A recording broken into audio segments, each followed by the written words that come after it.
Bom dia, irmãos. Hoje vamos abordar em continuação as lições que nós temos tido sobre reis. A lição que tem o título Que parte temos nós com Davi? É uma continuação do que nós vemos abordando nas outras lições com nossos queridos professores sobre a relação do povo de Deus com os reis de Israel. Na última lição, nós vimos que o final da vida de Salomão, ele, devido aos tratados que ele fez e os muitos casamentos com mulheres que não eram indicadas por Deus, de povos vizinhos, que Deus sempre admoestou que o povo dele não devia se misturar com reinos vizinhos, acabou o afastando da sua presença, porque essas rainhas, essas princesas levavam os seus costumes de idolatria e Salomão acabou sendo contaminado por esses costumes e se afastou de Deus. Triste, porque Salomão tinha pedido a Deus sabedoria não para si, mas para que fosse dividida com o seu povo, para que fosse usado na sua coletividade, na relação deste povo com Deus. E no final de sua vida, essa sabedoria se perdeu, justamente afastando do seu povo e afastando o seu povo da presença de Deus pelo seu mau exemplo. Então a sabedoria de Salomão, ela foi uma sabedoria mal utilizada. Por mais que o povo de Deus e o povo de Israel, durante o governo de Davi e de Salomão, tenham experimentado a prosperidade, tanto na relação com Deus inicialmente, como também em riquezas, a maior riqueza que este reino podia ter, que era o seu relacionamento com Deus, a sua dependência de Deus se perdeu. Então, foi uma riqueza inócua. Salomão falhou. E na continuação disso, fez com que o seu povo continuasse esse afastamento. A relação do pecado, ela pode atingir não só aquela pessoa que comete, como as gerações futuras.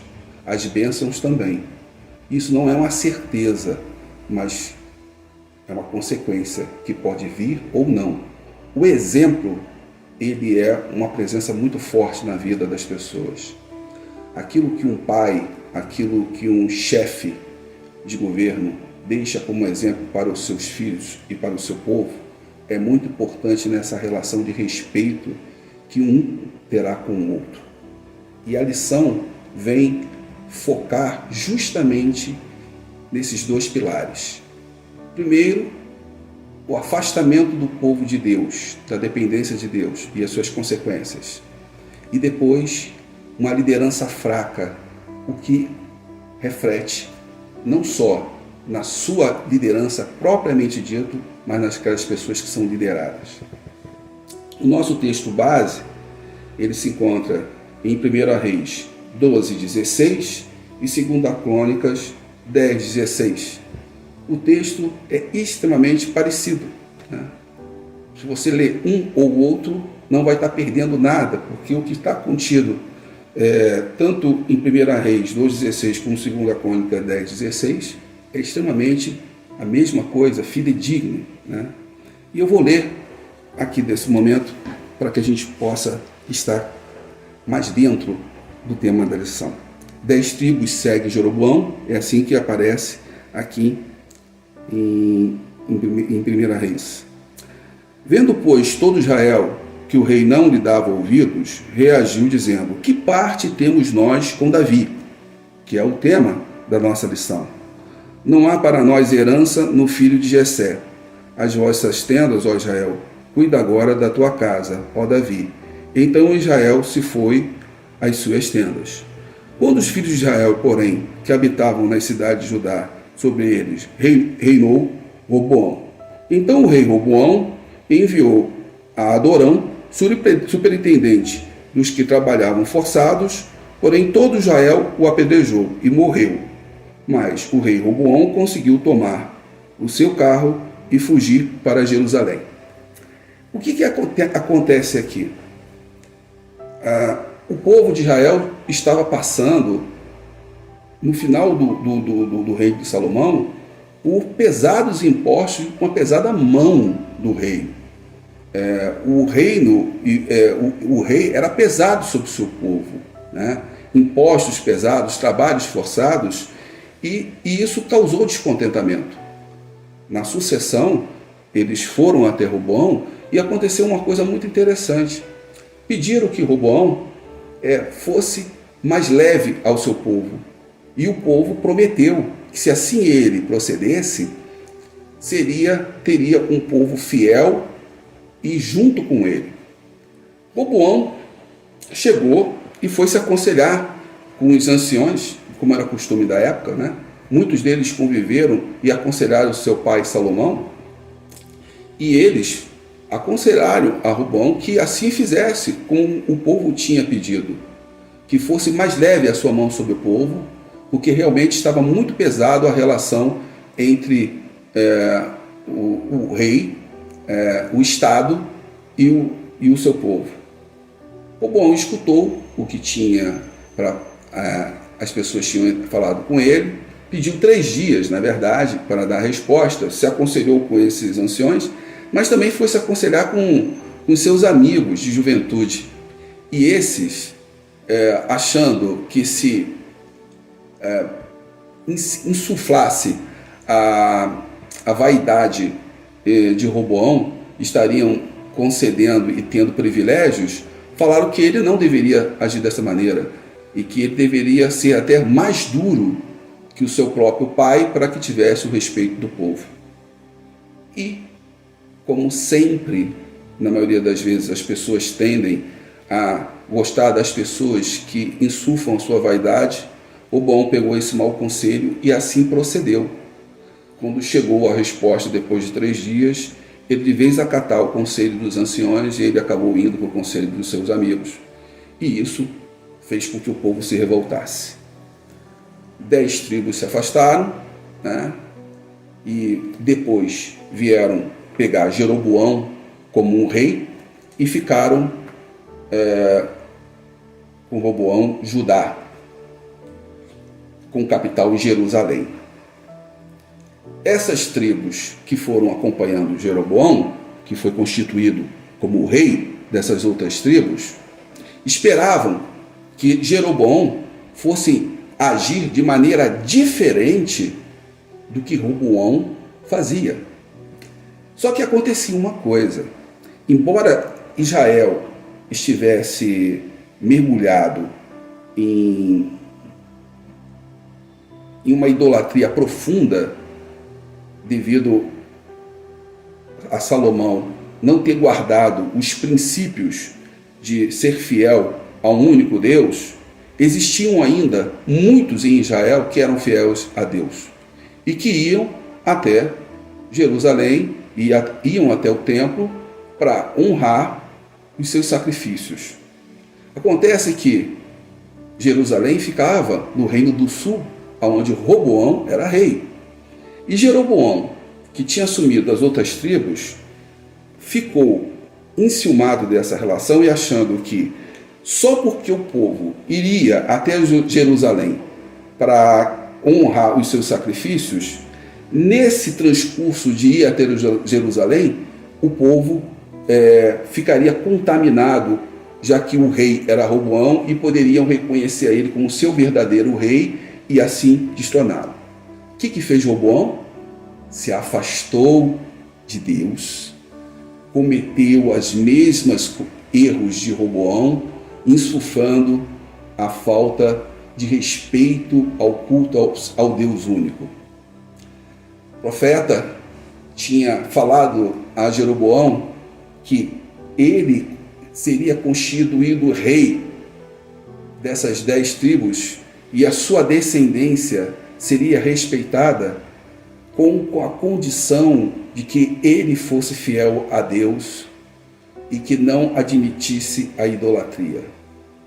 Mas Jeroboão esqueceu disso e, devido à sua insegurança, ele se apegou ao cargo e preferiu praticar a idolatria e incentivar a idolatria para que assim o povo perdesse o costume e o compromisso de ir até o templo em Jerusalém para prestar culto ao Senhor.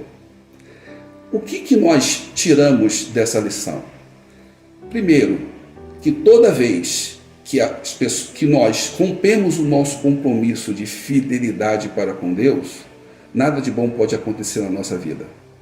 Nós não vivemos em paz, porque a nossa paz, ela é fruto da certeza de que nós temos um Deus nos carregando, nos assegurando. Se nós não temos essa certeza, nós fugimos da sua presença, nos escondemos da sua presença e tentamos resolver todos os problemas da nossa vida com iniciativas próprias, saindo da dependência de Deus. E toda vez que o homem tenta fazer isso, pode dar certo em um determinado momento, mas o final nunca será bom. Isso nós temos como resultado do que aconteceu com Salomão, né? Salomão andava com Deus, à medida que a vaidade dele foi insuflada, que a sabedoria que ele pediu a Deus se manifestou. A gente não pode esquecer que a rainha de Sabá foi até Salomão, porque a fama de Salomão como um rei sábio se espalhou por várias nações. E ela chegou com perguntas difíceis a Salomão para que ele pudesse demonstrar para ela e convencer da sua sabedoria, e o fez. Mas a sabedoria de Salomão serviu para quê? Se no final das contas ele não perseverou na sua fé e caiu diante do Senhor. Então, o que acontece com seu filho e o que acontece com seu reino? O que acontece com aquele Fausto todo? O rei do Egito invadiu, tirou o tesouro de Israel. Certas coisas, os escudos que eram de ouro tiveram que ser feitos de bronze. Então tudo aquilo que Israel tinha pego por orgulho, que Deus permitiu a Israel ter, foi tirado de Israel. Como várias vezes aconteceu. E um povo que não aprende, um povo que insiste no erro. Deus andou com o povo de Israel, deu várias demonstrações do seu poder, e mesmo assim o povo tortuosamente se afastava dele. Isso acontece até hoje. Até hoje, Deus tem dado demonstrações da sua fidelidade para com o seu povo, e o povo de Deus e nós, por amar muitas vezes o pecado e as facilidades, nos escondemos de Deus, nos afastamos de Deus, e por isso o pecado toma conta da nossa vida e nos afasta cada vez mais de Deus, tendo as consequências deste ato, desta atitude. O povo de Israel acabou sofrendo as consequências da dissolução de seus reis, né? E até hoje nós temos isso. Governantes que não têm segurança, governantes que não têm temor ao Senhor, não têm compromisso com a retidão. E as pessoas, quando não têm compromisso com a retidão, elas participam de coisas ilícitas, deixam que coisas ilícitas aconteçam, fazendo com que as pessoas que dependem das suas atitudes sofram as consequências. Eu acho que neste momento, cada pessoa está conseguindo entender o que eu estou falando. Não estou falando do Brasil, não. Eu estou falando do mundo. Porque isso não acontece só no Brasil. Isso acontece em qualquer lugar do mundo. E isso tem acontecido na história repetitivamente. Nós temos a Bíblia que nos atesta isso, mas posteriormente, na história, na própria Bíblia e fora da Bíblia, nós tivemos vários exemplos, né, de reis que não tiveram retidão e o povo sofreu consequências. E houve revoltas, como aconteceu aqui, né?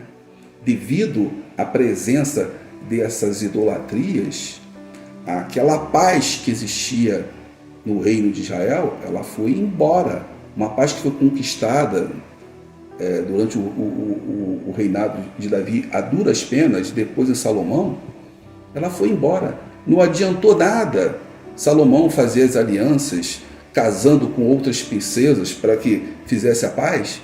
Por que não adiantou? Porque isso não foi feito como na dependência de Deus, sendo colocado diante de Deus e tendo o acerto, a concordância de Deus. Salomão agiu como político, né? Ele não escutou ao Senhor. E como político, ele pôde ter resultados que funcionaram por um determinado momento, mas as consequências futuras o afastaram da presença de Deus. Muitas das vezes, nós nos enchemos das características que nós adquirimos na nossa vida, dos aprendizados, e de vez de usar esse aprendizado para colocar o nosso joelho diante de Deus e pedir para que Deus utilize esse aprendizado para que a gente possa tomar a decisão certa, nós afastamos Deus da nossa vida, por vaidade tomamos a decisão que nós achamos que é perfeita, porque nós sabemos, porque nós já temos experiência de vida, e esquecemos que se nós não vivemos na dependência de Deus, nenhuma sabedoria, nenhum aprendizado pode ser verdadeiro e pode trazer resultado para as nossas vidas. Então, o que acontece? Tudo isso é fruto da desobediência. Você tem uma relação com Deus. Deus coloca os instrumentos. Ele colocava os profetas. Você tinha as leis de Deus. Bastava você seguir. Bastava você orar. Bastava você pedir orientação. Ele falava por meio dos profetas. Deus estava presente. Deus não estava ausente do seu povo, mas o seu povo se afastou. Os seus governantes se afastaram da presença de Deus.